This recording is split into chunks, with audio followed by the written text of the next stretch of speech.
France. Bonjour. Alors, je vais vous parler ici avec un regard très naïf et qui découvre. Je ne suis ni spécialiste des langues ni des Outre-mer. Par contre, un peu plus du numérique.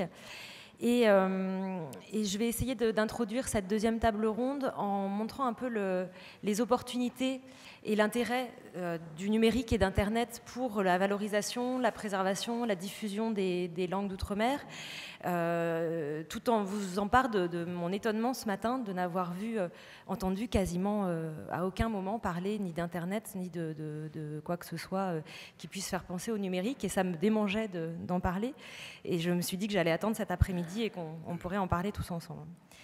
Donc, pour schématiser très rapidement ce qui est pour moi le fondement d'Internet, c'est tout d'abord un réseau décentralisé. C'est quelque chose qui est totalement, dans sa conception, totalement indépendant techniquement de toute structure étatique ou autre. Ça n'a pas été construit pour ça.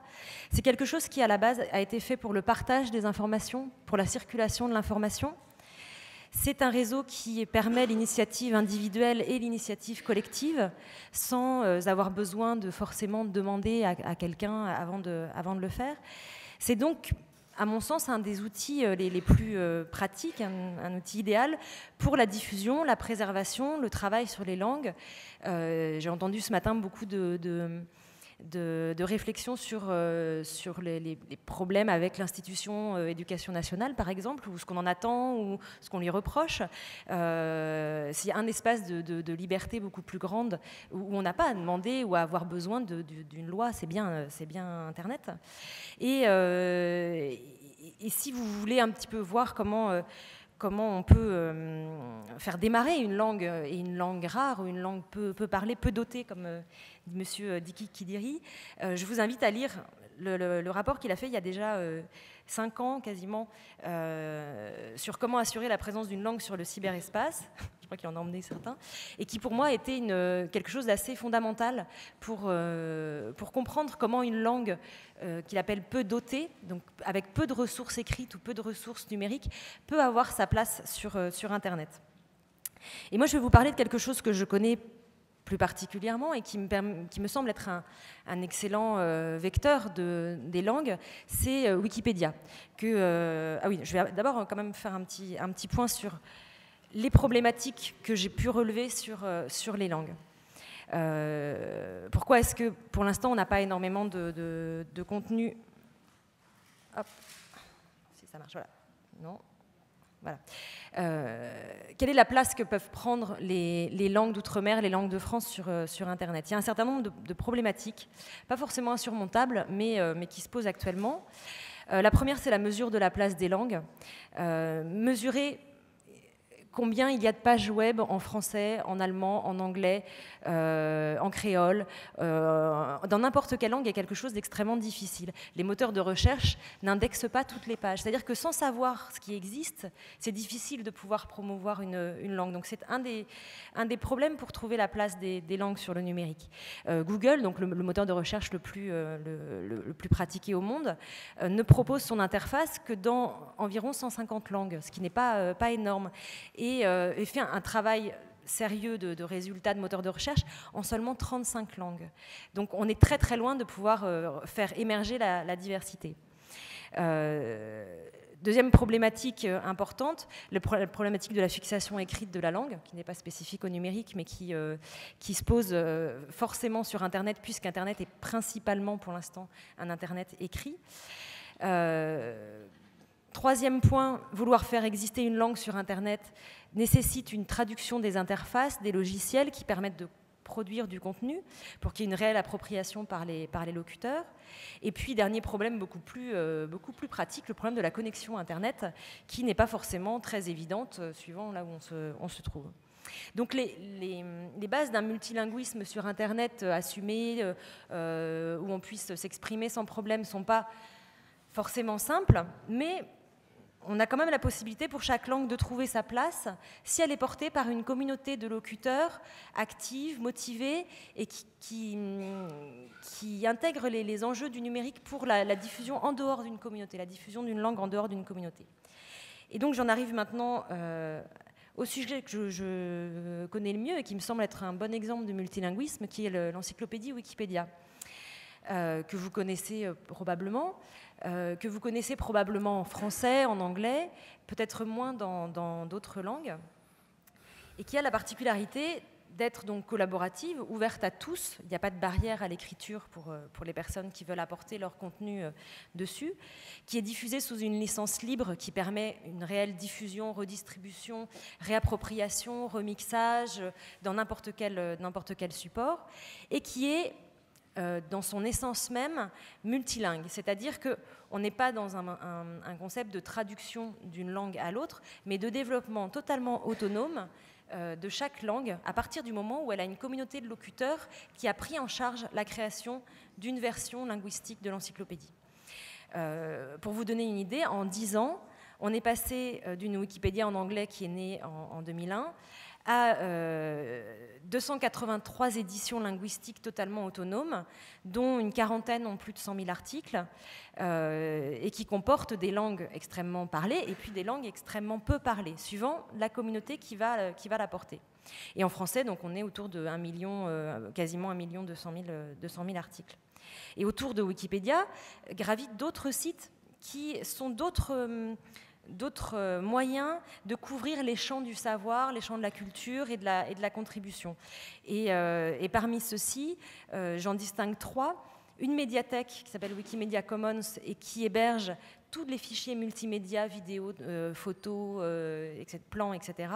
Là, qui n'est pas multilingue, qui est unilingue, avec des interfaces par contre dans différentes langues, et qui compte plus de 11 millions de fichiers.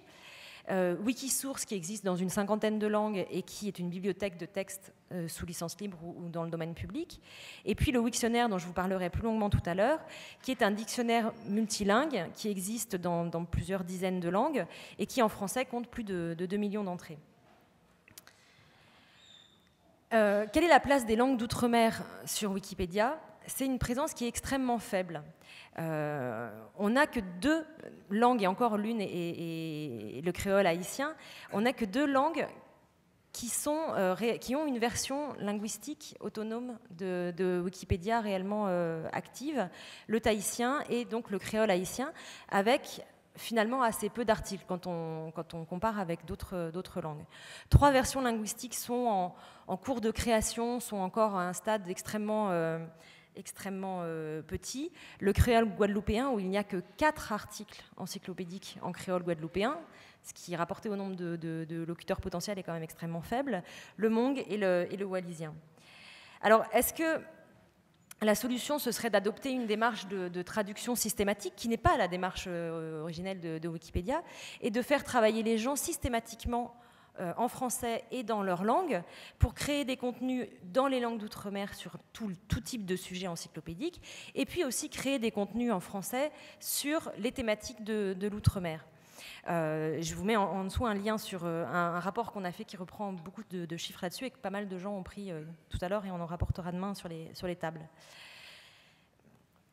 Pour vous donner une image de ce qui peut se faire dans l'autre sens, sur la Wikipédia en français, en revanche, l'outre-mer est très présent.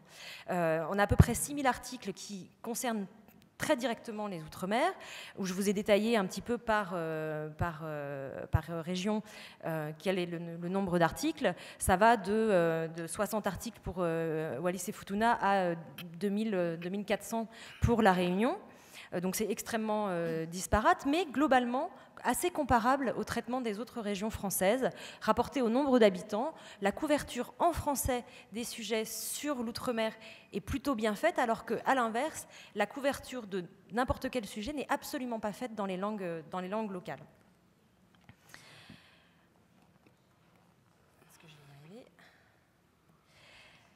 Peut-être que le préalable à l'écriture encyclopédique et au partage du savoir encyclopédique sur Internet dans les langues locales doit se faire d'abord par la mise à disposition de plus de vocabulaire écrit, de dictionnaires plus accessibles à tous. Et un des projets Wikimedia, le Wiktionnaire, est à mon avis assez intéressant dans son approche complètement multilingue. C'est-à-dire qu'il va exister dans plusieurs dizaines de langues, notamment en français, et en français, il va donner des définitions de mots de différentes langues. Donc, pour vous donner un exemple, le Wiktionnaire francophone compte un peu plus de 2 millions de définitions et il présente des définitions de ces mots dans 987 langues différentes. Donc, ce qui donne une présence très forte des langues. 14 langues d'outre-mer sont représentées dans le Wiktionnaire, donc plus que dans Wikipédia. Et les principales langues, on retrouve encore le tahitien, on retrouve le créole haïtien et de Guadeloupe. À noter que certaines langues comme le malgache sont extrêmement présentes, ont un dictionnaire autonome extrêmement fourni, beaucoup plus que d'autres langues bien plus dotées. Donc ce dictionnaire est une aide au travail d'écriture des langues, de traduction, de transcription d'une langue à une autre. Et je me pose la question de savoir si ce ne serait pas un préalable, contribuer sur le Wiktionnaire ne serait pas un préalable à la création de contenu encyclopédique, c'est-à-dire d'abord d'écrire les mots, et puis une fois ces mots décrits, une fois les concepts posés, pouvoir ensuite entamer ce travail encyclopédique qui pour l'instant n'existe pas vraiment. Pour vous donner juste une image de ce que peut être le Wiktionnaire, ça ressemble à ça. C'est extrêmement lacunaire. Là, je vous ai pris le mot dictionnaire en wallisien. Ou si vous le souhaitez, vous n'avez plus qu'à cliquer sur le bouton modifier qui est en haut pour rajouter une étymologie, pour rajouter une description, pour rajouter une traduction dans une autre langue. Pour terminer, quelques questions avant les ateliers plus générales sur la place des langues sur le numérique. Quelle est la place écrite de ces langues? J'ai l'impression que c'est quand même un des points fondamentaux. Comment écrire et comment avoir une graphie qui soit commune? Est-ce qu'on est obligé d'attendre d'avoir cette fixation, cette stabilisation écrite pour pouvoir aller sur Internet, ou est-ce qu'il y a un moyen de faire autrement? Comment donner de la visibilité à une langue? Est-ce que le numérique est pour vous quelque chose de naturel? Est-ce que pour vous, la valorisation d'une langue par Internet est quelque chose de naturel et qui vous semble à développer ou pas du tout? Qui est à même de prendre en charge ces actions? Ça me rappelle la discussion qu'il y a eu ce matin dans une des semi-plénières. Est-ce que c'est à l'État de prendre en charge des choses ou est-ce que c'est aux personnes de les prendre en charge? Le modèle Internet, les pratiques sur Internet sont quand même beaucoup des pratiques individuelles ou par communauté, beaucoup plus que des pratiques étatiques. En tout cas, c'est les pratiques individuelles qui fonctionnent, qui sont les plus dynamiques. Est-ce que vous êtes prêt ou motivé pour prendre en charge comme ça des actions de valorisation sur le numérique? Et puis, est-ce que cette démarche de co-construction par la traduction systématique français et langue locale pour faire progresser les contenus dans les deux langues et faire progresser la connaissance et la langue dans les deux langues, est-ce que c'est une bonne solution? Je ne sais pas. En tout cas, sachez que l'association Wikimedia France, pour laquelle je travaille et qui s'occupe de valoriser, de diffuser Wikipédia sur le territoire français et non pas forcément que en langue française, est tout à fait disposée à vous aider si vous avez une envie de valoriser vos langues sur Wikipédia. Et on aura dans un atelier tout à l'heure l'occasion de rentrer un peu plus en détail là-dedans. Voilà pour ma part la réflexion que je me faisais sur le numérique. Merci beaucoup, Adrienne. Alors, je vais demander aux prochains intervenants de respecter un temps court de 5-6 minutes et qui est vraiment une invite à poursuivre ensuite dans les ateliers. Sinon, je pense qu'on va créer de grosses frustrations dans les discussions qui pourront suivre, puisque le débat n'a pas lieu ici tout de suite. Merci beaucoup. Rosen, de l'association Soro Soro, que beaucoup de gens connaissent ici. Je vous donne la parole. Bonsoir, bonjour, je ne sais plus ce qu'il faut dire à cette heure-ci. Je vais donc essayer d'être brève pour vous parler de Soro Soro. Bien sûr, c'est un programme qui travaille donc à la sauvegarde des langues en danger sur des supports audiovisuels et numériques, pas seulement sur l'outre-mer, hein, c'est un programme généraliste qui s'occupe de toutes les langues du monde, mais qui a aussi travaillé sur l'outre-mer, la Guyane et la Nouvelle-Calédonie en particulier, grâce au soutien donc de la DGLF-LF du ministère de la Culture qui nous accueille ici, et encore merci de cette invitation. Le sujet est donc ici la présence des langues sur la toile et les réseaux sociaux. Alors je me suis dit qu'il fallait commencer par replacer tout ça un petit peu en contexte, même si ça a été fait fort bien par Adrienne, et je suis certaine que Marcel ici va le faire également. Je vais juste reprendre un peu les critères qui sont donnés par les experts de l'UNESCO pour évaluer les critères de vitalité des langues. Donc il y a évidemment le nombre de locuteurs, il y a aussi la transmission de génération en génération. On a beaucoup évoqué la Bretagne. Je suis bretonne, je parle breton, donc j'en sais quelque chose de ce problème de transmission. Quand la majorité des locuteurs ont plus de 60 ans et qu'elle ne transmet plus sa langue, c'est que la langue est très mal en point. La présence de l'éducation, évidemment, c'est un sujet majeur, mais il y a aussi la présence dans la vie publique qui est un des critères retenus par l'UNESCO donc, pour déterminer la vitalité des langues. Qui dit vie publique dit beaucoup présence dans les médias. Alors si on reprend chronologiquement, il y avait la presse écrite, puis il y a eu la radio, puis il y a eu la télé, et aujourd'hui il y a Internet qui bouleverse un peu tout.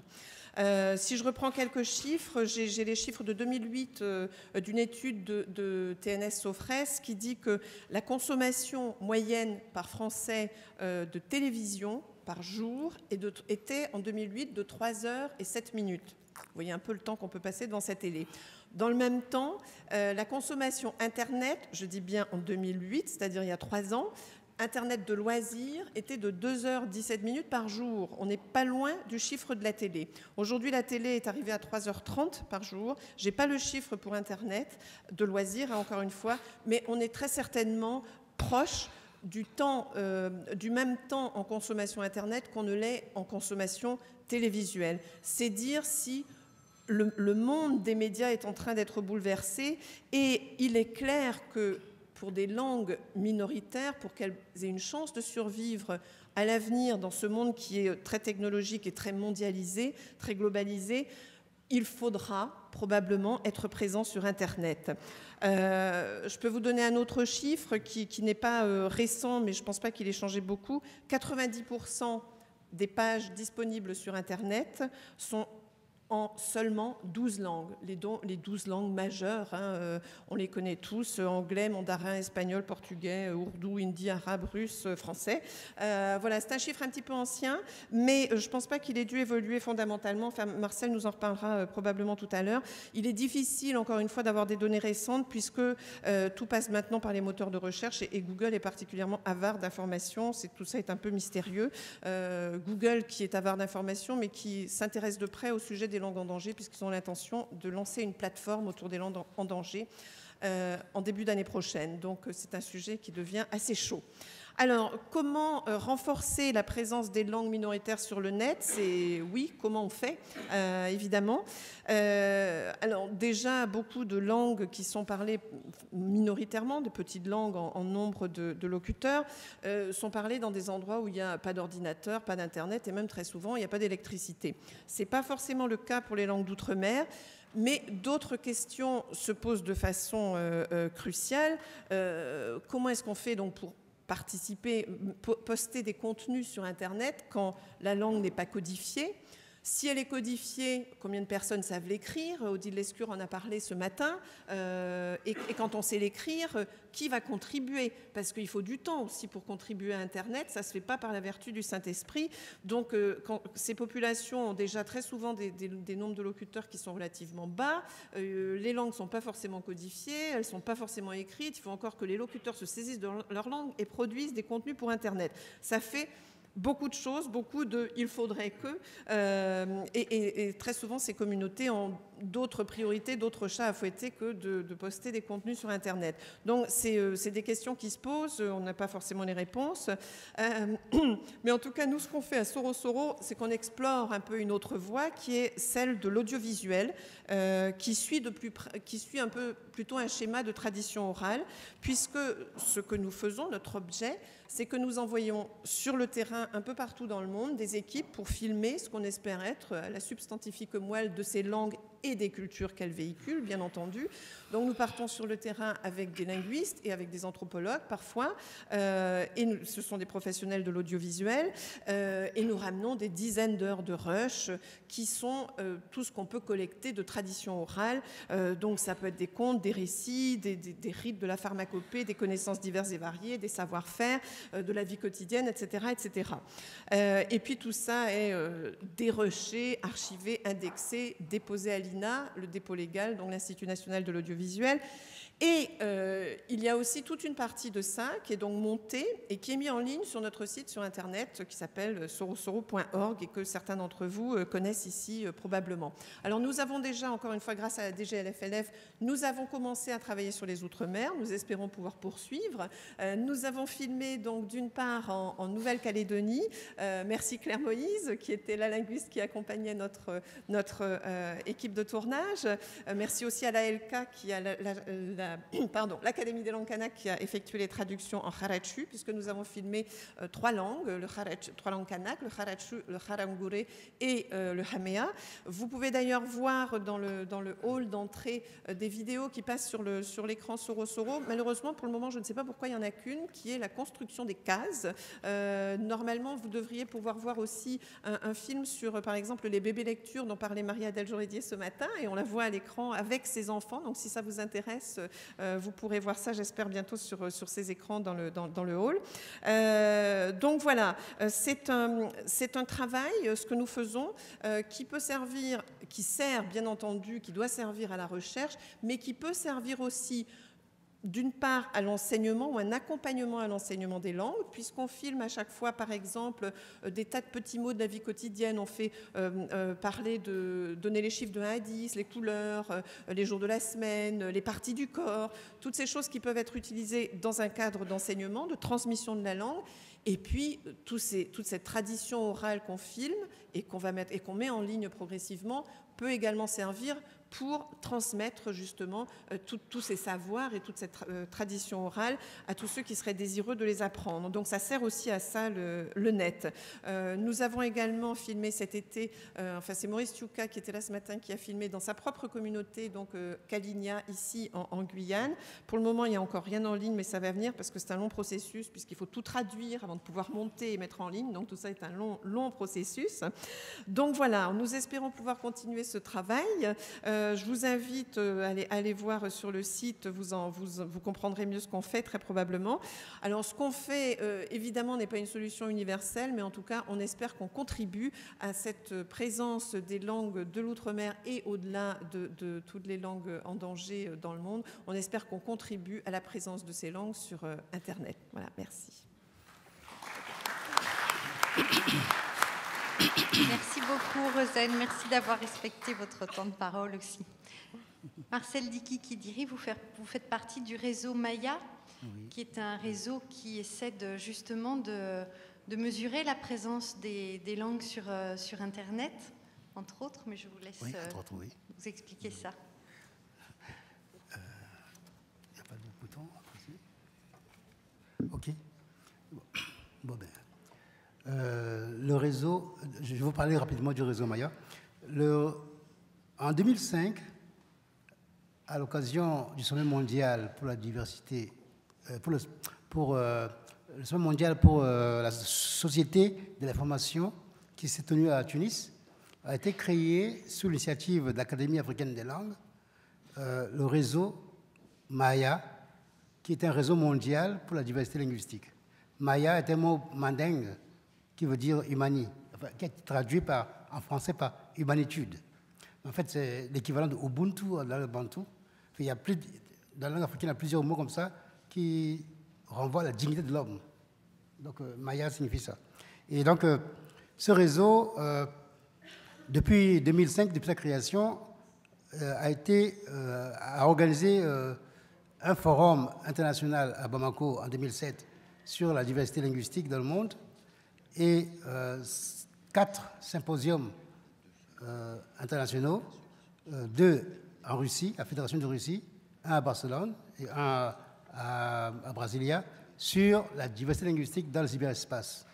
Et la question de la diversité linguistique dans le cyberespace est très présente dans les activités de Maya, parce qu'un de ces groupes, enfin Maya, et entre autres, est en train de mettre en chantier un très ambitieux programme de création ou de production d'un nouveau générateur, un nouveau chercheur, pardon, un nouveau moteur de recherche pour une meilleure mesure de la diversité linguistique dans l'espace. Dans la mesure où Google n'est plus du tout capable de le faire et que les moteurs de recherche actuels ne donnent pas l'image de la réalité de l'Internet. Ceci est confirmé aussi bien par nos collègues qui travaillent dans le réseau Maya et que l'université de Nagaoka au Japon, qui observe aussi la diversité des langues dans l'espace. Bon, donc, je remercie évidemment le GLF comme mes prédécesseurs de m'avoir invité ici au nom du groupe Maya, enfin, du réseau Maya, pour vous parler un peu de ce que nous faisons.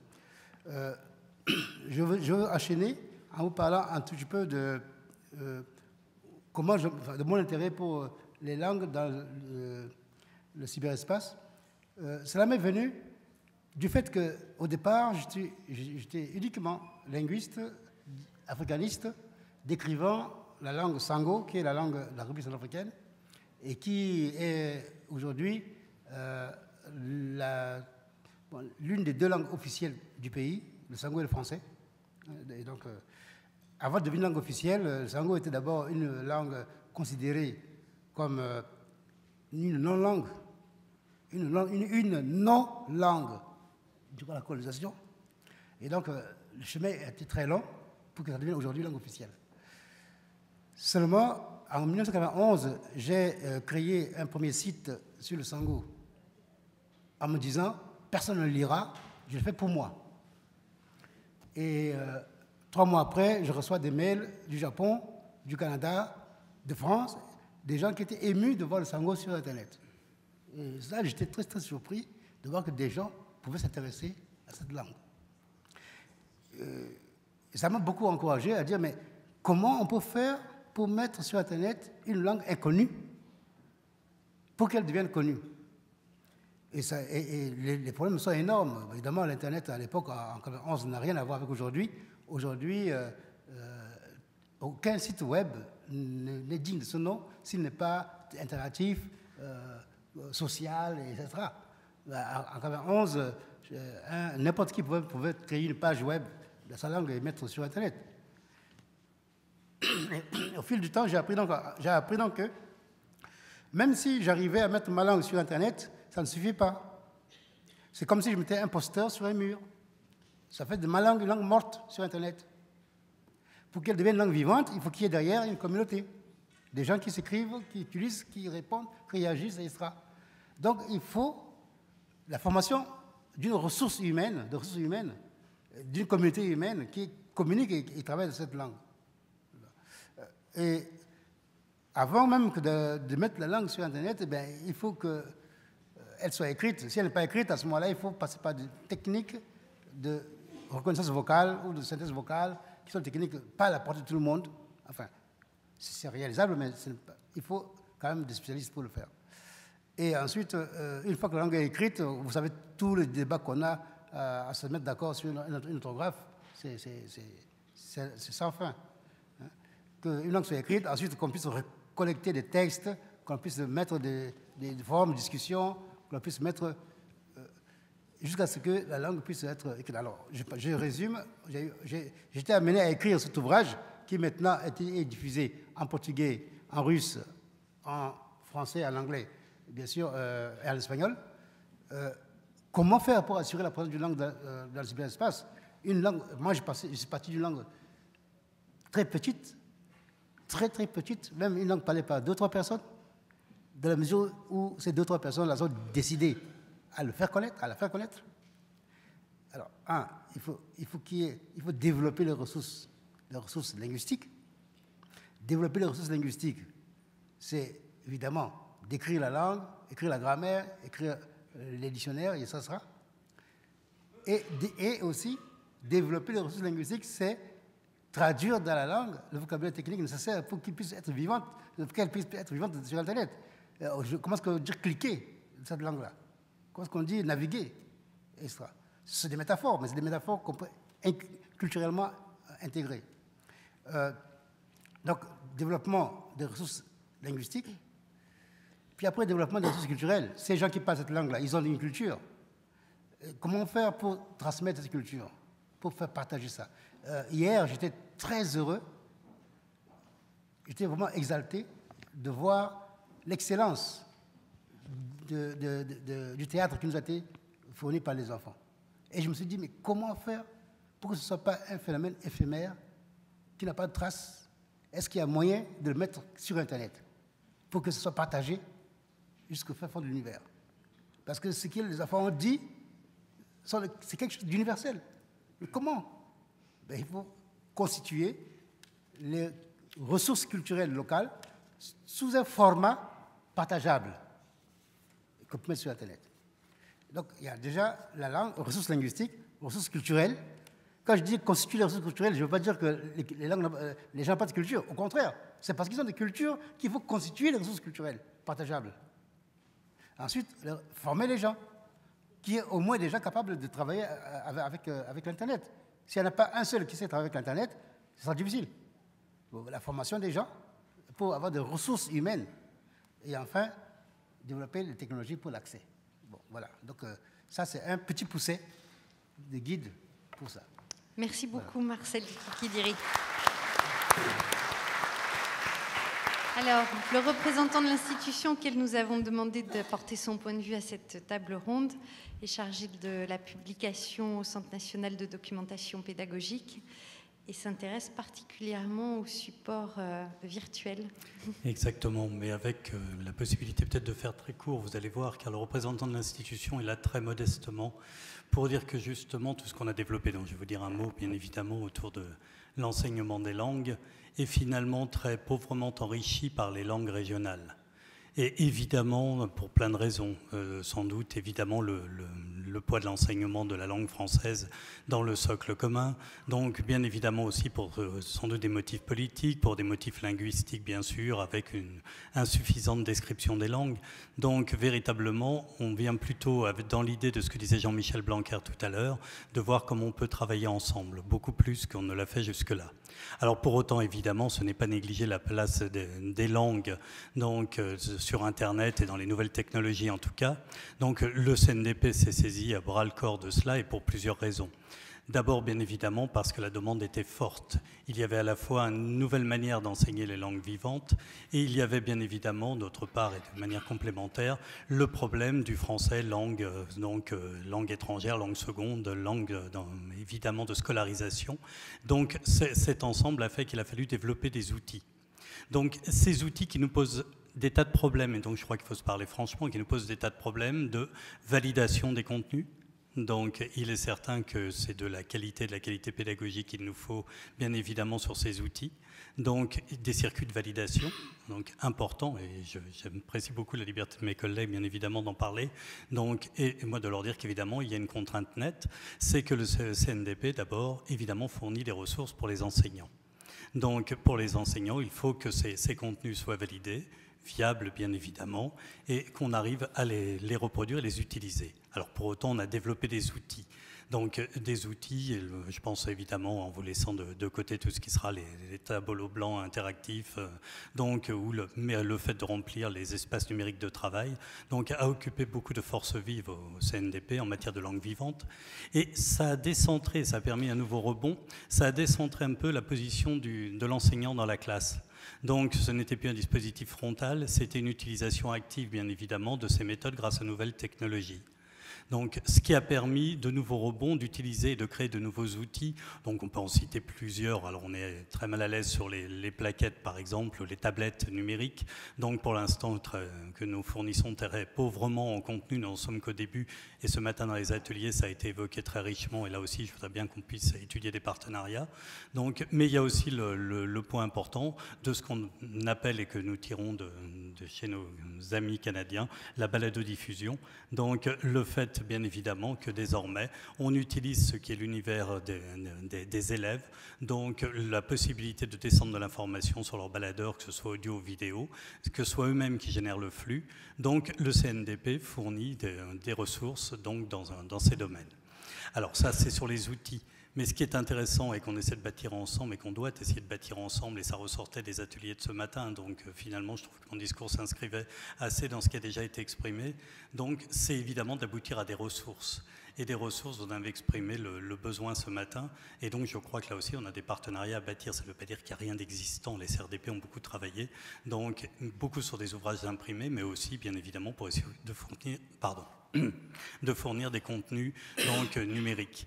Donc l'intérêt pour nous, ce serait d'essayer de travailler ensemble, et vous en avez cité certains ce matin, donc je vous dis un peu ce que le CNDP développe. Donc nous développons les télévisions donc, permettant d'aborder l'étude des langues, donc on essaie de le généraliser, et je crois qu'il y aura un travail vraiment à faire en commun là-dessus. Donc des projets donc, voient le jour de plateformes de vidéos, donc, qui reste à nourrir. Et ce matin, vous avez évoqué l'idée d'une plateforme. Donc, des vidéos, et mes collègues en ont parlé, mais donc des vidéos qui pourraient nourrir notre collaboration et les partenariats avec le site .tv. Donc, et là, je crois qu'il y aura une manière d'introduire les langues régionales de manière pertinente. Donc, les langues en ligne, nous avons des séquences nombreuses, mais sur les langues régionales, ça reste encore à développer et à bâtir. Donc, c'est le cas aussi, bien évidemment, de nos sites gratuits, donc très consultés, plus d'1 million de clics par an, sur lesquels, je crois, la place des langues régionales reste à faire. Bon, voilà, je ne peux pas développer, parce que je sais qu'on va reprendre ça pas mal dans les ateliers, mais c'est vous dire que le CNDP, évidemment, est partie prenante de cela, et vous avez entendu tout à l'heure Jean-Michel Blanquer sur le fait qu'on continue à accompagner, bien évidemment, les langues des Outre-mer, mais c'est vrai que c'est à l'état embryonnaire, et que, globalement, je crois que ça peut être un des effets de ces états généraux, de se dire qu'il est grand temps qu'on travaille plus grandement ensemble. Merci.